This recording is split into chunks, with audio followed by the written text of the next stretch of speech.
National women journalist forum کے 9 منتخب عہدیداران کی تقریب حلف برداری کا انعقاد کیا گیا۔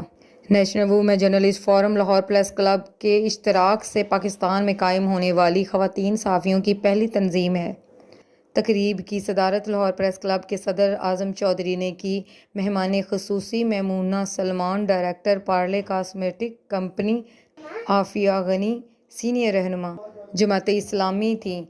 صدر لاہور پریس کلب نے WJF کے اغراض و مقاصد کو سراہتے ہوئے خواتین کی شمولیت بڑھانے پر زور دیا۔ میمونہ سلمان نے تمام شرکاء کا شکریہ ادا کیا۔ فرزانہ چودھری نے اپنے پلیٹ فارم سے خواتین کے مسائل کے حل کے لیے کوششوں کا تذکرہ کیا۔